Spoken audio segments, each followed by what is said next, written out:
कुछ ही महीनों में national counter terrorism policy and strategy लेकर हम आएंगे। जहां पर भी यूएपीए लगाने की जरूरत है वहां निसंकोच लगाना चाहिए।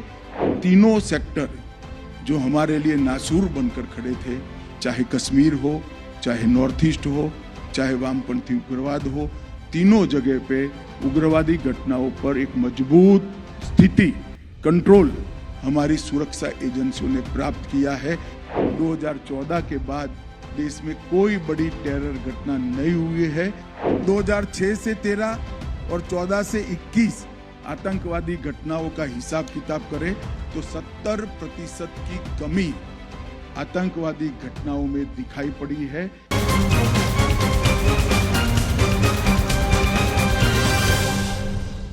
सबसे पहले तो मैं एनआईए के पूरी टीम को और विशेषकर दाते जी को बहुत बहुत बधाई और साधुवाद देना चाहता हूं, क्योंकि गत सम्मेलन और ये सम्मेलन के बीच के समय में जितने भी बिंदु तय हुए थे वो सभी का 100% क्रियान्वयन करने का काम एनआईए ने किया है।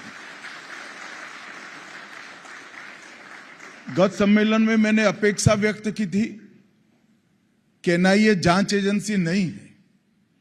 एनआईए के तत्वाधान में देश भर की आतंकवाद विरोधी गतिविधियों का संकलन होना चाहिए, संवर्धन होना चाहिए, कानूनों की समझ, अभियोजन को बहुत सटीक तरीके से कोर्ट के सामने अपना पक्ष रखना और जेल तक आतंकवाद निरोधी तंत्र को मजबूत करने का काम एनआईए का है। ये 1 वर्ष के कार्यकाल के अंदर बहुत अच्छा काम हुआ है और मैं फिर से एक बार एनआईए की पूरी टीम को बहुत बहुत बधाई और साधुवाद देता हूं। आज 11 पदक विजेताओं को भी यहां सम्मानित किया गया है। पहले जब मैं कभी व्यवस्था में नहीं रहा तब मुझे किसी का सम्मान होता था, पदक मिलता था तो एक फॉर्मेलिटी लगती थी, मगर राज्य में गृह मंत्री बना, देश में गृह मंत्री बना और जब अधिकारियों के कठिन परिश्रम को और उनकी शिद्दत को देखता हूं तब मुझे लगता है पदक देने की प्रक्रिया कहीं न कहीं बहुत छोटी है इनके परिश्रम के आधार पर। ये मैं 11 के 11 अधिकारियों को बहुत बहुत बधाई और साधुवाद देना चाहता हूं। आजादी के 75 साल समाप्त हो गए। देश की सुरक्षा को बनाकर रखने के लिए अब तक 36,468 पुलिस कर्मियों ने देश की आंतरिक सुरक्षा और सीमाओं की सुरक्षा को बनाए रखने के लिए अपना बलिदान दिया है। वो सभी को मैं मनपूर्वक आज सर्वोच्च बलिदान देने के इनके जज्बे को बहुत मनपूर्वक श्रद्धांजलि देना चाहता हूं और उनके परिवारजनों का भी धन्यवाद देश की ओर से करना चाहता हूं। आप सभी जानते हैं कि 2019 से और पहले 2014 से ये 10 साल के अंदर मोदी जी के देश के प्रधानमंत्री बनने के बाद आतंकवाद के खिलाफ एक ठोस रणनीति लेकर भारत सरकार चली है। मोदी जी का एक घोष वाक्य जीरो टॉलरेंस अगेंस्ट टेररिज्म, ये न केवल भारत समग्र विश्व ने आज स्वीकार किया है और ये 10 साल के अंदर भारत के अंदर टेररिज्म के खिलाफ लड़ने की एक मजबूत इकोसिस्टम खड़ी हुई है। हालांकि बहुत कुछ करना बाकी है, परंतु 10 साल के काम का विहंगावलोकन करें तो संतोषजनक चित्र इस 10 साल में हमारे सामने खड़ा हुआ है। इस पर मैं बाद में बात करूंगा, परंतु इस प्रकार की कॉन्फ्रेंस बहुत उपयोगी है, क्योंकि हम सभी जानते हैं कि हमारे देश के संविधान ने लॉ एंड ऑर्डर को एक प्रकार से राज्यों का अधिकार माना है, राज्यों का मुद्दा माना है।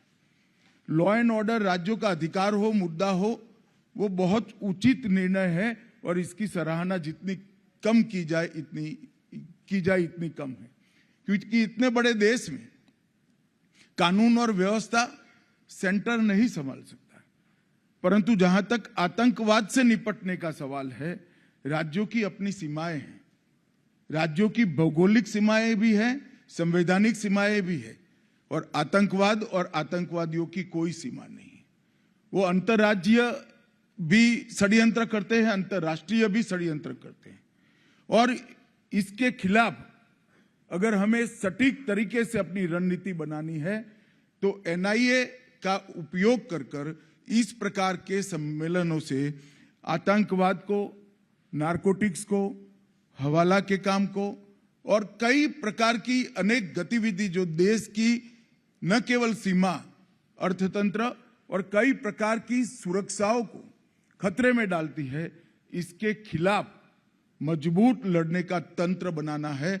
तो इसका एकमात्र रास्ता आज के जैसा सम्मेलन है। और ये 2 दिन के सम्मेलन में अभी प्रेजेंटेशन में दिखाया अनेक विषय लिए गए हैं।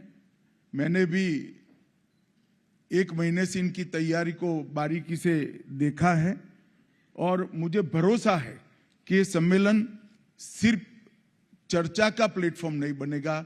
इस सम्मेलन से कुछ एक्शनेबल पॉइंट निकलेंगे जो हमारी देश की आतंकवाद के खिलाफ की लड़ाई को मजबूत करेंगे, ठोस आधार देंगे और परिणाम लक्ष्य भी बनाएंगे। इस सम्मेलन की उपयोगिता तभी ही है कि कॉन्फ्रेंस में निकले हुए एक्शनेबल पॉइंट को हम थाने तक ले जाएं, बीट तक ले जाएं और बीट से लेकर एनआईए के डीजी तक पूरे तंत्र को आतंकवाद के खिलाफ के खतरों से जागरूक करने का हम अगर काम करते हैं तभी ये सम्मेलन को सफल माना जाएगा। मित्रों, आप सभी जानते हैं और अब पूरा देश और दुनिया भी मान रही है, मोदी जी के आने के बाद आतंकवाद के खिलाफ ढेर सारा काम हुआ है।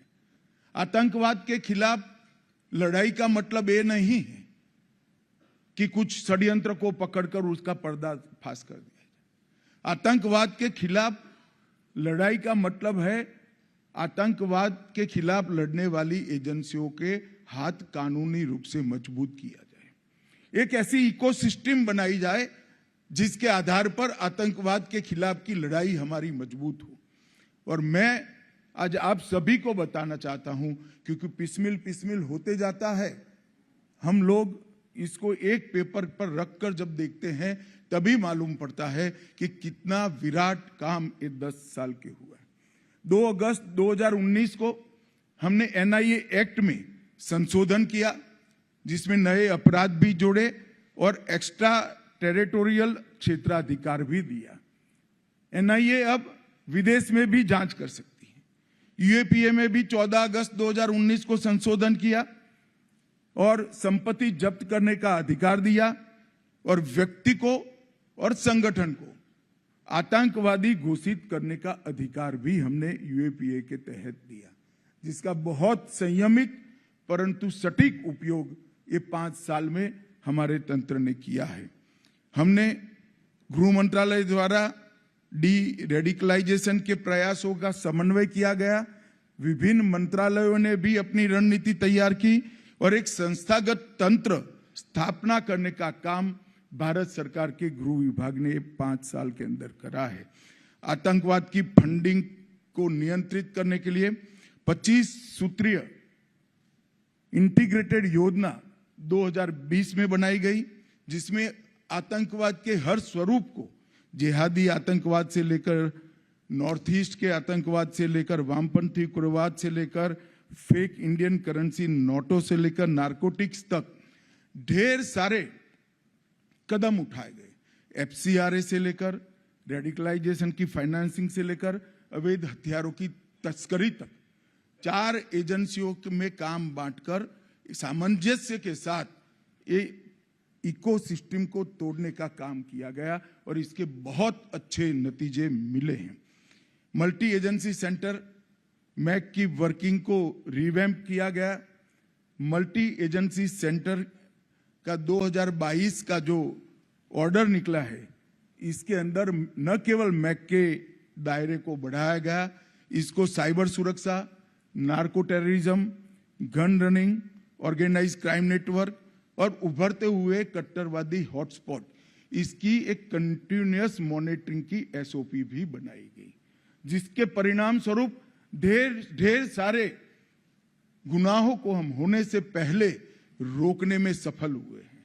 और जब ये मीडिया के मित्र भी खड़े हैं, मैं उनको हमारे अधिकारियों की ओर से एक बात बताना चाहता हूं कि जब कहीं पर 1 किलो आरडीएक्स पकड़ा जाता है तो 2 कॉलम भी इसको समाचार नहीं मिलता है, प्रसिद्धि नहीं मिलती है, मगर ये 1 किलो आरडीएक्स का बम बनकर अगर धमाका होता है तो दिनों तक आप रिपोर्टिंग कर रहे हैं। जो अभी मैक का दायरा बढ़ाया गया, इसके कारण ढेर सारे गुनाहों को होने से पहले रोकने में हमने सफलता करी।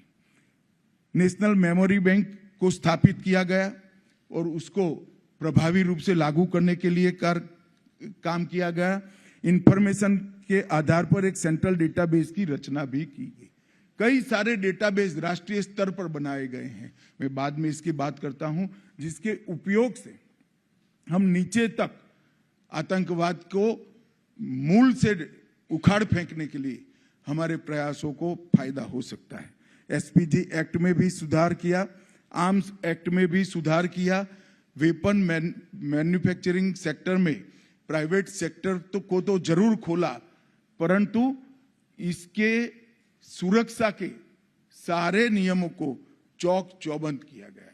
लगभग 15 से ज्यादा ऑर्गेनाइजेशन को टेररिस्ट ऑर्गेनाइजेशन, अनलॉफुल एसोसिएशन घोषित किया गया और अभी 7 नए ऑर्गेनाइजेशन को भी किया गया है। और ये सारी नीतियों की इफेक्टिव इम्पैक्ट मैं दावे से कह सकता हूं कि आज हमें दिखाई पड़ता है। 2014 के बाद देश में कोई बड़ी टेरर घटना नहीं हुई है।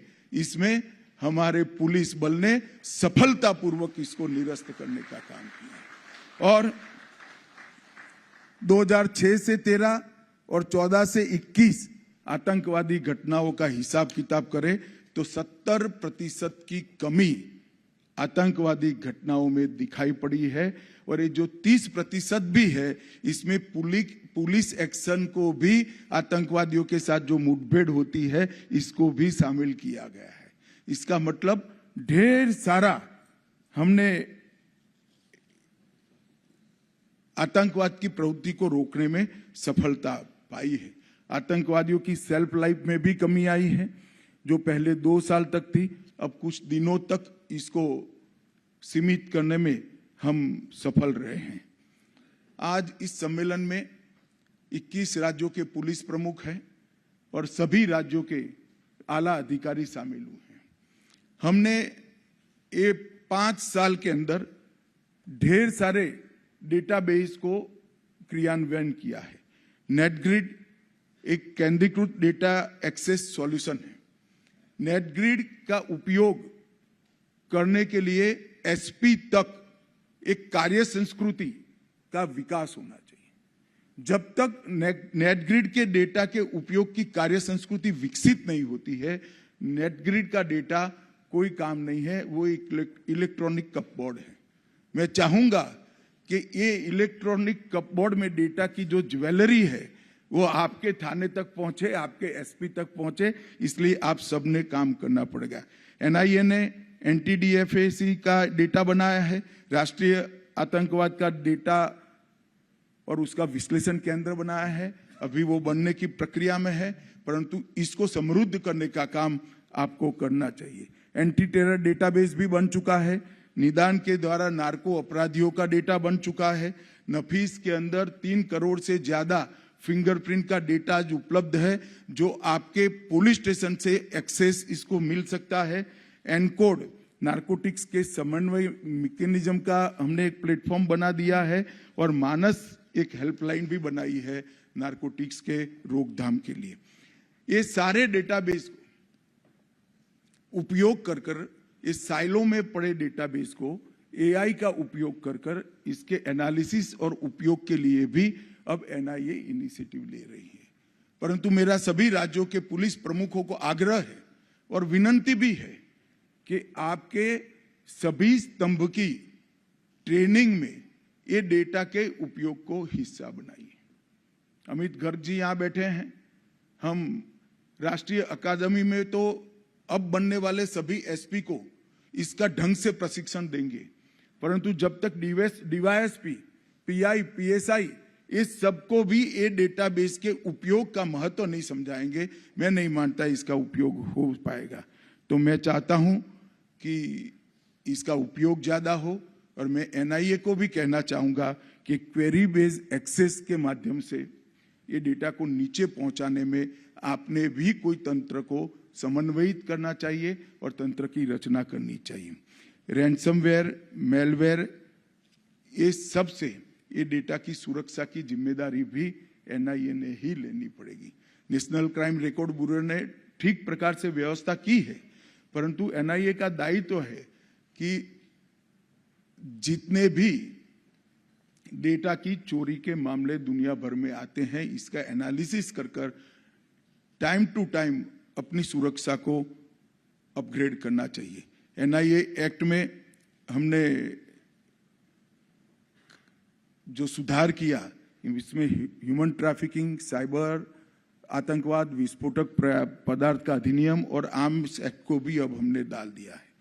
और इस सब का नतीजा अगर हम देखें तो देश में तीनों सेक्टर जो हमारे लिए नासूर बनकर खड़े थे, चाहे कश्मीर हो, चाहे नॉर्थ ईस्ट हो, चाहे वामपंथी उग्रवाद हो, तीनों जगह पे उग्रवादी घटनाओं पर एक मजबूत स्थिति, कंट्रोल हमारी सुरक्षा एजेंसियों ने प्राप्त किया है। वो हम सब के लिए संतोष का विषय है, मगर इसको और आगे ले जाना है। आज एक विषय आपके सम्मेलन में, 2 दिन के सम्मेलन में है, इसमें यूएपीए के मामले में किस प्रकार से जांच हो और किस प्रकार से प्रोसिक्यूशन की कार्यवाही हो। मैं इसलिए उदाहरण देना चाहता हूं कि एनआईए भी यूएपीए का ही उपयोग करता है। एनआईए ने 632 मामले दर्ज किए और इसमें से 498 में लगभग 500 में आरोप पत्र दायर कर चुके हैं और 95% से ज्यादा दोष सिद्धि का दर है। अगर ये एनआईए कर सकता है तो स्टेट पुलिस क्यों नहीं कर सकती? जहां पर भी यूएपीए लगाने की जरूरत है वहां निसंकोच लगाना चाहिए, और जहां यूएपीए लगाए वहां आपकी सुपरवाइजरी अथॉरिटी की जिम्मेदारी है कि इसकी जांच एनआईए के तर्ज पर ही हो।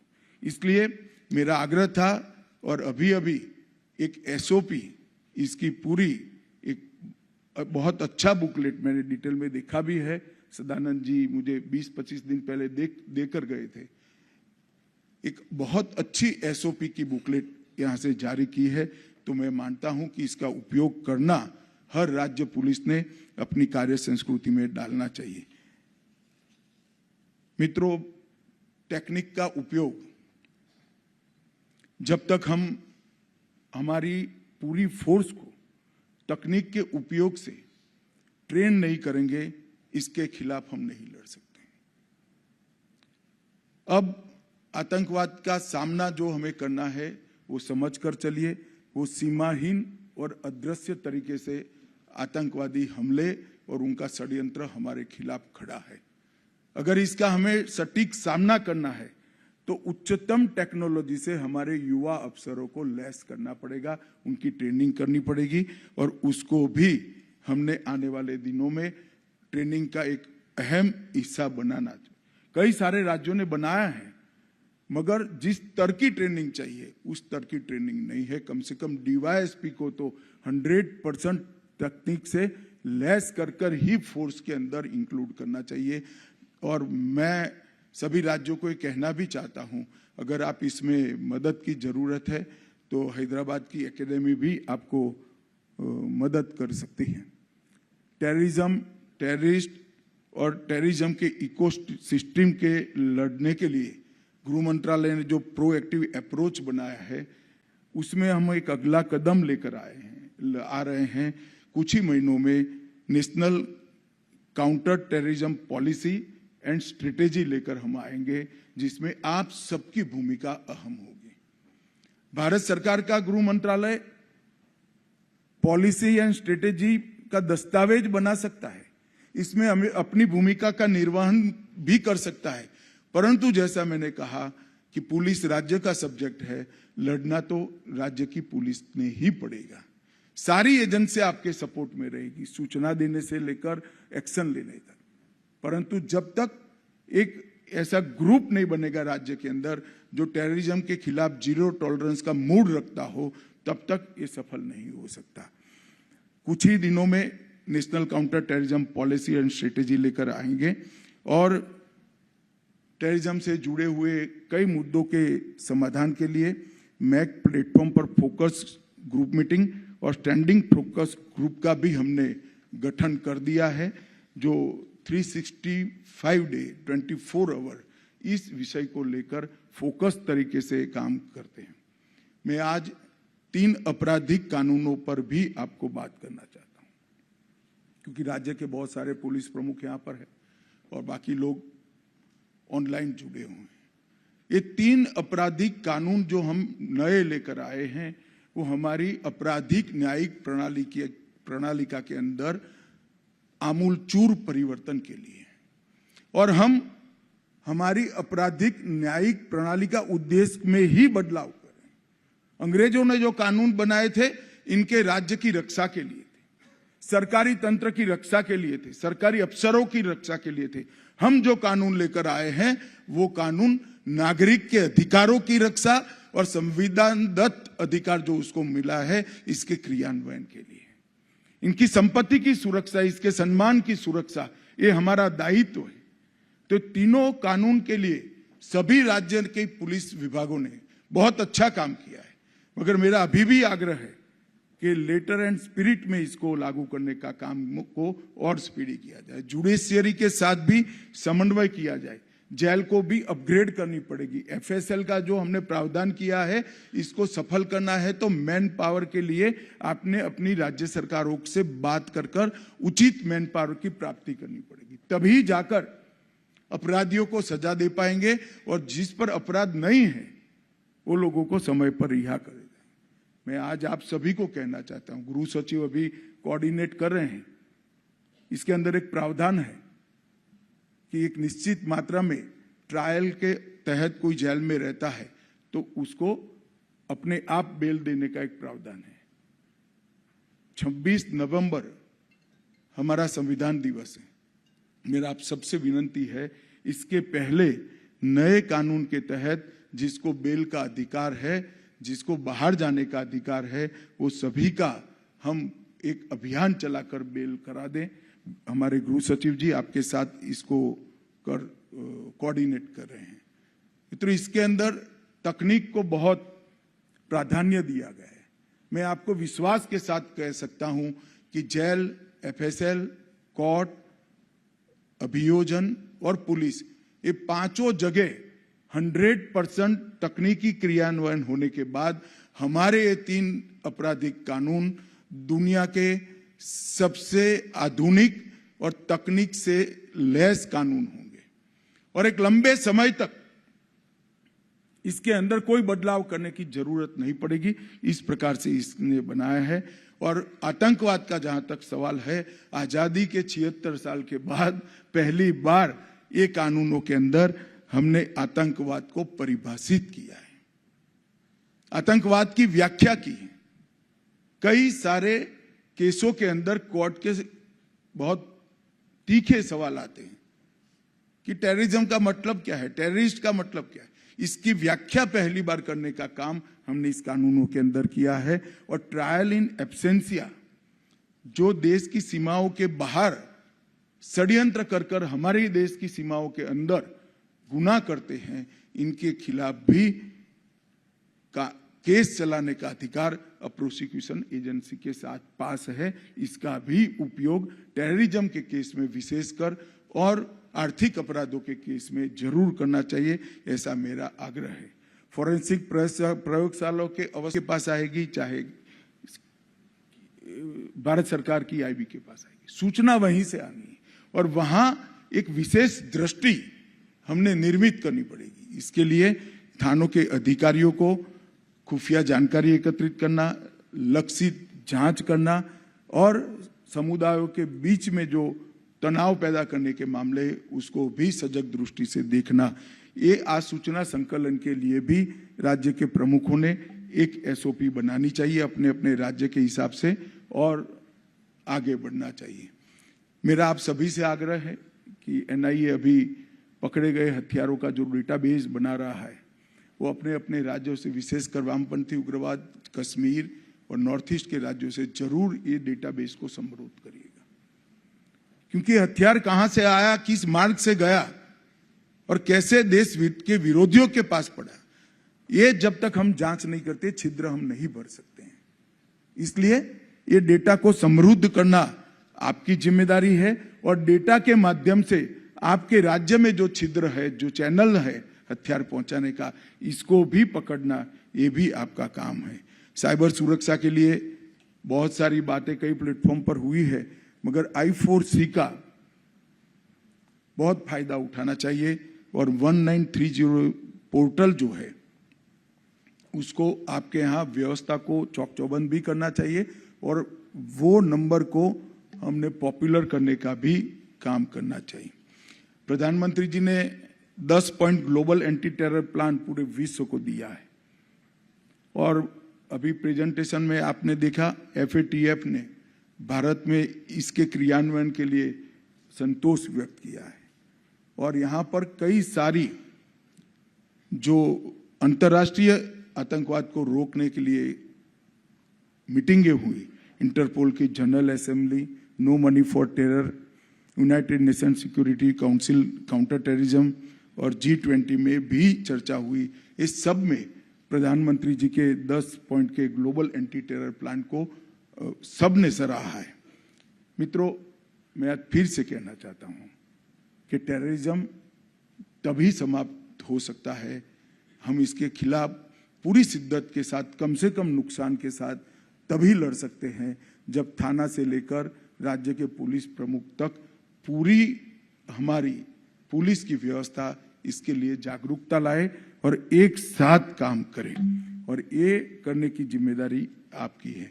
मैं फिर से कई बार कह चुका हूं आप लोगों के सामने, मगर अंत में फिर से एक मैं बात कहना चाहता हूं। 2 चीजों पर मेरा आग्रह है।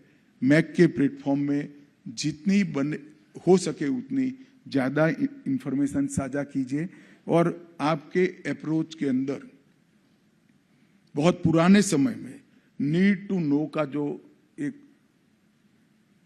ध्रुव वाक्य बन गया है, इसको बदलकर नीड टू शेयर और इसको आगे ले जाकर ड्यूटी टू शेयर तक ले जाइए। अब इंफॉर्मेशन छुपाने से इतने बड़े देश में टेररिज्म के खिलाफ हम नहीं लड़ सकते, क्योंकि आपके पास जो इंफॉर्मेशन है इसके कई डायमेंशन होंगे जो शायद आपको मालूम नहीं है। अगर आप मैक के प्लेटफॉर्म पर एनआईए को साझा करेंगे तो ये सभी डायमेंशन को अप्रिशिएट कर वो इंफॉर्मेशन पर कार्यवाही करने के लिए अंततोगत आपके पास ही सूचना आएगी। परंतु मेरा आप सभी से विनती है कि एक साझा लड़ाई को हम अपनी लड़ाई समझे।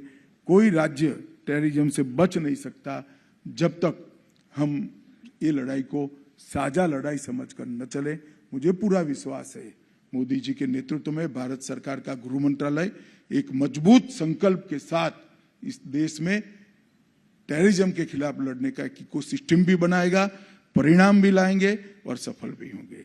मैं फिर से एक बार नेशनल काउंटर टेररिज्म पॉलिसी जो हमारी आएगी, इसका ध्यान से अध्ययन कर क्रियान्वयन आप सबको करना है। अगले साल जब मिले इसके पहले इसका संपूर्ण क्रियान्वयन का रिपोर्ट यहाँ एनआईए हमें दे, ऐसा मेरा आप सभी से आग्रह है, विनंती भी है। और आप सब ने अब तक जो ये 10 साल के अंदर एक बड़ी लड़ाई लड़ी है, इसलिए आप सभी का अभिनंदन, साधुवाद और आने वाले दिनों के लिए ढेर सारी शुभकामनाएं। वंदे मातरम।